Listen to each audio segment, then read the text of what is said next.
Let's stay on the story and let's find out the latest now and go back to SABC News reporter Samkele Maseko for an update. Samkele?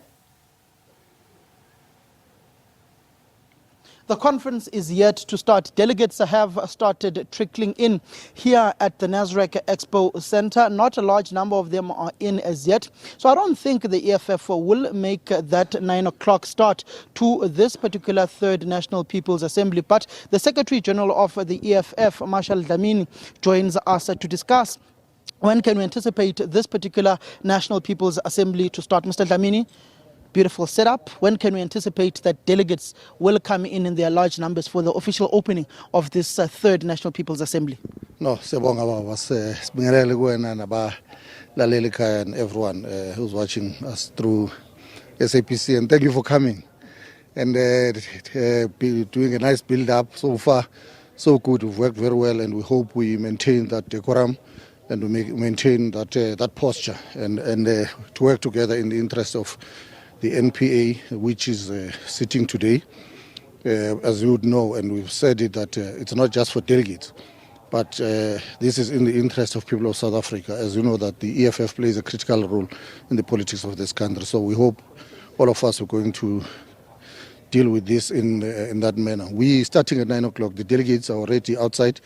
They are going through the security checks to make sure that everyone that is around here, including yourselves, they must be accountable for, because everything that we do, we pay attention to detail, because we've got a responsibility of making sure that everyone that is around this precinct, you left your families, they expect you to go back home intact, go back home safe. So there is security checks that they are going through now.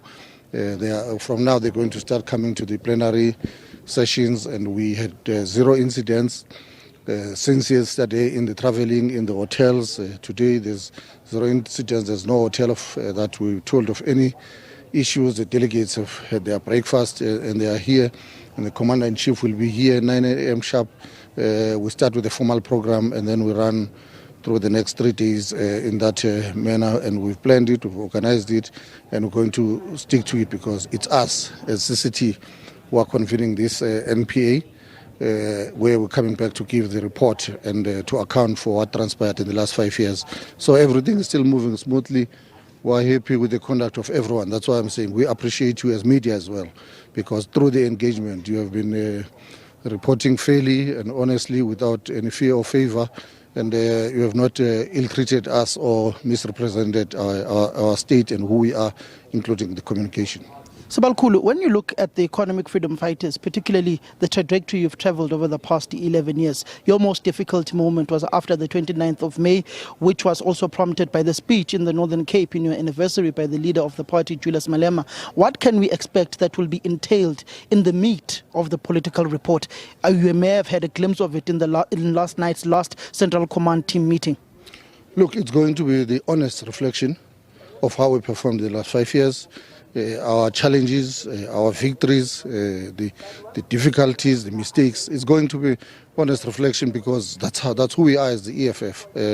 Our constitution demands of us that we must self-criticize ourselves. We must not boast on empty and useless achievements where we've not done correctly. That is going to be the issue. Our challenges, we must not try and hide them and try to sweep them under the carpet, because then we're misleading ourselves. We have to be honest and say we had challenges. There are areas where we did not do as we planned. We had a 5-year term, we had 2 years that were taken away by the COVID-19 under this term. All that is going to be reflected on the speech of the President. You're going to get the honest, factual and historical step-by-step of what transpired in the 5 years. Nothing is going to be left on the side. That's not who we are. That's not our character. We're a militant, radical movement, and then we deal with issues and we confront them honestly, without any fear, including the discussions throughout this weekend. There's going to be robust and honest debates on every matter that we want to deal with it within the discussion documents, because the intention is that when we leave here, we're going to leave here with a solid and stronger EFF that is going to ready to lead the people of South Africa. That I can guarantee you. I saw the EFF Student Command president trying to lobby you here. There's a heated debate on the future of the Student Command, whether it should be converted into a youth league. What's going to happen on that particular debate? I do know that 5 provinces in their PGAs have rejected this particular motion to turn the EFF Student Command into a youth league. Here it's going to be the battle of ideas. Here it's going to be that stage where the delegates, quality delegates that are coming from branches, they've met in their PGAs. They've not given us that report because the PGAs is that for them to start speaking. So they're going to come here and then that debate is part of one of the issues that we're going to be dealing with on the proposed constitutional amendment. Remember, we've got 3. One is to increase the membership from 100 per branch to 200. Already, even that one is going to be a heated debate. We got the one that is going to affect some of the current leaders that are here, where we're proposing to dissolve regions to sub-regions. So meaning that it's going to affect some of them. They're coming here as regional leaders. If that debate it finds consensus and it passes and it becomes a resolution and the constitutional amendment, it means some of them they're going to live here and not as regional chairpersons. So all 3 of them, it's going to be heated, but we welcome it, and no one is going to be censored. All the delegates are going to speak in plenary. They'll speak in the commission, so that when we leave here, we must all take ownership of the resolutions that we're going to take here, because that's how the EFF rolls. We're not going to leave here and then we're going to have some groupings that for the next 5 years is going to be opposing what has been resolved by the conference. We've never had such in the past 11 years, and it's not going to start this weekend. When we leave here, whether you agree with that posture or the current student command president, as you are saying, that debate, you might leave here not as a president of this of anything. So whether he likes it or not, once that decision is taken, it binds all of us. That's who we are. That's a principle of democratic centralism. That first we're going to persuade each other, we're going to discuss it, and then once we've discussed it, we're going to resolve on it. And once it's resolved on it, the decisions of the majority will be binding to the minority, and that becomes the resolution of the EFF, and all of us must follow through and go and communicate that decision to branches, to members of society as our own decision. And that's a discipline that is expected from every member and leader that is here today and at home.